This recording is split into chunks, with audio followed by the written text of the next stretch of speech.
I have a couple of minutes to throw together a quick video today, even though I will admit that seeing myself on the last video was a little uncomfortable to go, oh, that's what I look like and that's how I sound to other people.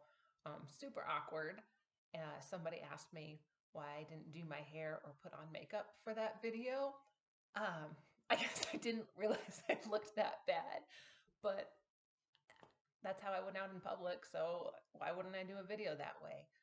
Uh, I think I think that's something you'll find with both Danny and I, that over the last few years we have spent so much time and energy just trying to keep our kids alive, trying to keep our family as emotionally healthy as possible, just trying to get out of bed every day, that we do not have the energy for any type of pretense. We don't try to pretend like our lives aren't falling apart, because a lot of the times we're just in shambles and um, don't have the energy to try to even pretend like we're not. So you get what you get. Um, that being said, uh, over the last 2 weeks, there were two people in my life who passed away, very very tragically.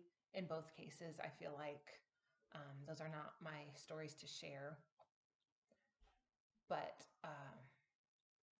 God has given me Psalm 91 as I've been walking through that and trying to process that grief, which has also in many ways triggered a lot of grief from past seasons that I maybe didn't process very well.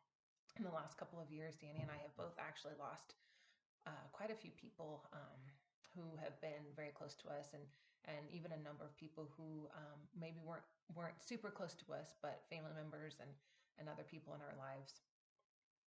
Yeah, this another thing that I want to share is just how God has shown me this week how important it is um, to be a blessing to others, even when you can't hardly pull yourself out of bed. That He will still show you ways every day that there's maybe something small you can do that blesses someone else, and it doesn't take a lot. And I'm not talking about like works based anything. I'm not a works based person. I'm very much a grace person. But God has just shown me just small things that I've been able to do for other people that have impacted their lives. And in turn, being able to bless them has really blessed me and helped me to get through the day, given me more purpose in my day, less sorrow, more joy. This week, a friend invited me to a prayer meeting at her church. So I went to that with the full expectation of, the invitation was come so we can pray for you, pray for your family, pray for your kids and their health. And so I went with that expectation. I did have the opportunity while I was there to help pray for another person. And this person had a situation going on in their life that was very similar to a situation that I had quite a few years ago. And at the time, for me, it was just a devastating situation. And I didn't know how I was going to get through it. I didn't know how God was going to provide. And that's where this person was. And I was able to pray for this person from a position of having already walked through that trial and through that hopeless, I don't see how God can change this. And because God did change it for me, God worked in a miraculous way to solve that issue for me. I could pray for this person from that position and say, I have walked through this and God did save me from this and He can do it again. Like it's just a reminder to me how important it is for us to continue sharing our testimonies, continue encouraging other people. Because for me back then, that was the hardest thing I'd ever walked through. And just like this person right now probably feels like the hardest thing they've ever walked through. But now that I'm on the other side of that, I have the faith to believe it for someone else when maybe they don't have the faith to believe it for themselves.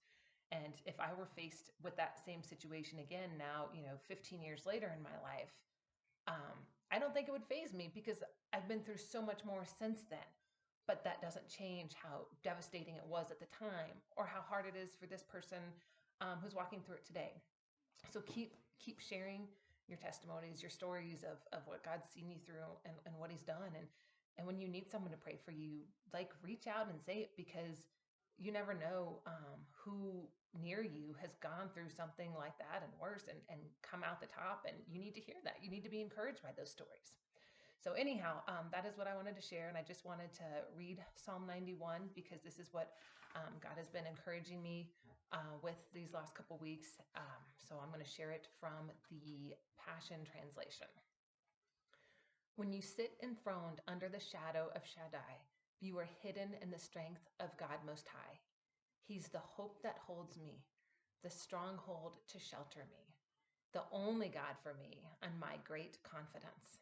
He will rescue you from every hidden trap of the enemy, and he will protect you from false accusation and any deadly curse. His massive arms are wrapped around you, protecting you. You can run under his covering of majesty and hide. His arms of faithfulness are shielding you, keeping you from harm. You will never worry about an attack of demonic forces at night, nor have to fear a spirit of darkness coming against you. Don't fear a thing. Whether by night or by day, demonic danger will not trouble you, nor will the powers of evil launched against you. Even in a time of disaster, with thousands and thousands being killed, you will remain unscathed and unharmed. You will be a spectator as the wicked perish in judgment, for they will be paid back for what they have done. When we live our lives within the shadow of God Most High, our secret hiding place, we will always be shielded from harm. How then could evil prevail against us or disease infect us? God sends angels with special orders to protect you wherever you go, defending you from all harm. If you walk into a trap, they'll be there for you and keep you from stumbling. You'll even walk unharmed among the fiercest powers of darkness, trampling every one of them beneath your feet. For here is what the Lord has spoken to me. Because you have delighted in me as my great lover, I will greatly protect you.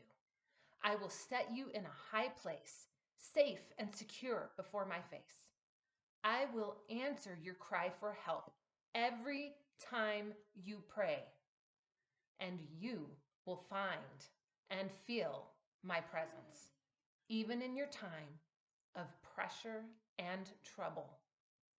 I will be your glorious hero and give you a feast. You will be satisfied with a full life and with all that I do for you will enjoy the fullness of my salvation. That is all I have to share today. So thank you for once again being patient with me. And as I figure out how to do videos, since I can't seem to put together the time to type something out, hope everyone has a great weekend. Bye.